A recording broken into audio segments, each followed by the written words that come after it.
Am I the only one who halfway through the movie thought, where in the hell are all the damn vampires?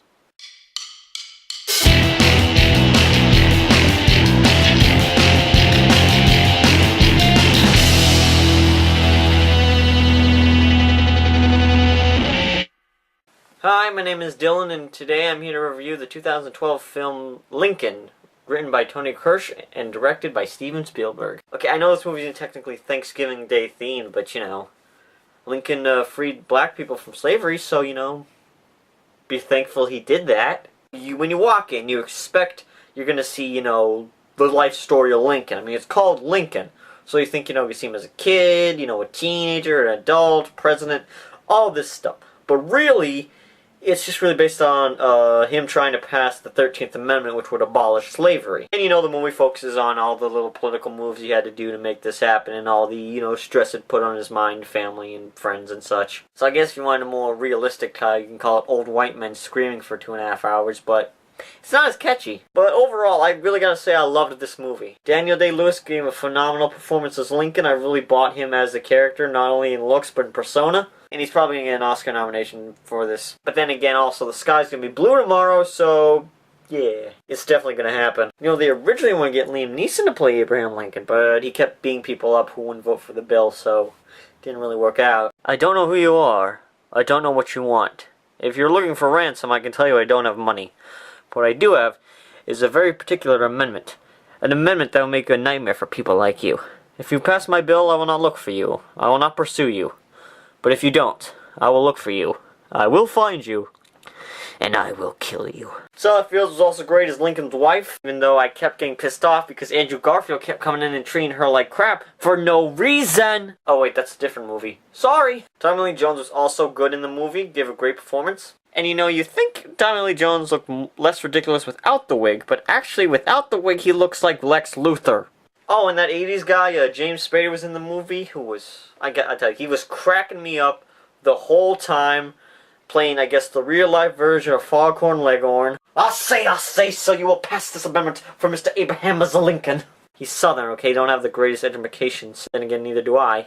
This Emancipation Proclamation will pass. Seriously, of all the people from the 80s who are going to get a comeback, I'm surprised it's James Spader. The James Spader character is a guy who's hired by Lincoln to help, you know, get senators to vote for the bill. By any means necessary, like they offer them positions of power, money. At one point he asked Robert Downey Jr. to come out and give oral sex to a couple guys. If you saw Less Than Zero, then you'll get that reference. Also, you can play the fun game, hey, I know that person. Hey, look, it's that dude from Breaking Bad. Hey, look, it's that dude from Justified. Hey, look, it's the name of that guy I can never remember. You got the guy who played David Robert Jones from Fringe playing Ulysses S. Grant, which was a great performance. Like I said, not in a whole lot, but he was really good. You know, I wanted to see more of his character. They never got around to it, but hey, I would have liked to see more. Joseph Gordon-Levitt was in it, playing the oldest Lincoln child. I forget the name. Robert Lincoln, can't remember. He was really good, gave a great performance. You know, Joseph Gordon-Levitt's a great actor. I think this year he's finally proven himself to be a really terrific, you know, high-class actor. You know, between The Dark Knight Rises, Looper, and this flick, I think, you know, he's finally earned my right to call him, you know, one of the top leading actors of today. Because we all know my opinion is the only one that matters. Also, my man Jackie Earle Haley was in this movie as Alexander Stephens, the Vice President of the Confederate States of America. He isn't in it a whole lot, but I just gotta give a shout out to my man. You're awesome as Guerrero! Winston Goggles, or I forget his name, is in this movie for a little bit. He plays a senator and such. He was great in the movie, you know, I love him in Justified, love him in this movie. He's one of those actors I've seen, you know, in bit parts over the years. I'm like, man, I really hope this guy makes it, and he's making it. Also, there's a kid in this movie who plays, I guess, like, the second youngest child. I don't know his name, but he was good. And there's also, like, some kid in this movie who plays, I guess, the Lincoln's youngest son or something. There was another, but he died. I can't remember his name, but, you know, he was good in the movie. And, you know, kid actors, you know, they're always a gamble. They can, you know, be good or, you know, not so good, but hey, you can't blame the kids. But this kid was able to handle himself and give a great performance. There was a lot of other people in this movie whose names I can't remember, sorry, but like I said, everyone in this movie was great. Basically, everyone in this movie was great. There was no weak link. Everyone was at the top of their game. You also learned cool historical things in this movie, like back in the old days, when the two, parties, Republican and Democrat, would, be in Congress, they would actually more argue and yell at each other. It's kind of like a Yo Mama contest. I say, so your political party is as loathsome and as horrible as a porcupine's rectum.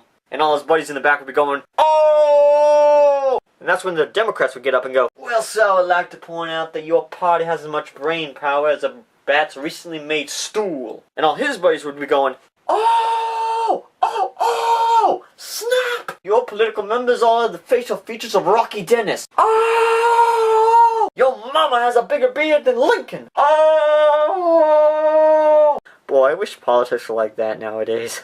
Now, some people might not realize that most of this movie is a lot of people talking. I mean, in a movie about the Emancipation Proclamation and the end of the Civil War, you'd think they'd show more battles, but they really don't. Which didn't really bother me. I mean, if you want to go watch a war movie about the Civil War, go watch Glory or some other movie I can't remember. But this is more of a talking movie. It's about the drama with the actors and such. It's very entertaining. Also, one of the things I did not expect this movie to be was funny. I mean, it's a serious matter, Emancipation Proclamation, freeing the slaves, racism, very heavy stuff. But what surprised me was how many times I was cracking up during the movie.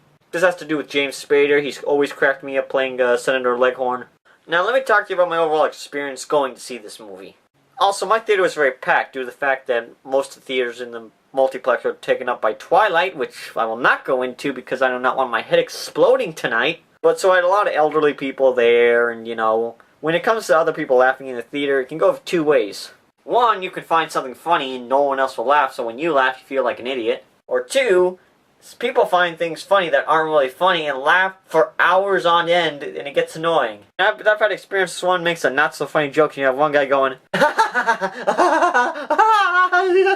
for 20 damn minutes, and it's not even a funny joke. But I digress. But the theater was good, they laughed at the funny parts but didn't go overboard with it. I gotta say, overall experiences, it was one of the better ones. The sets were great. I really felt like I was in the 1860s. The writing was great. There was some very memorable dialogue, and both being funny and both being, very inspiring.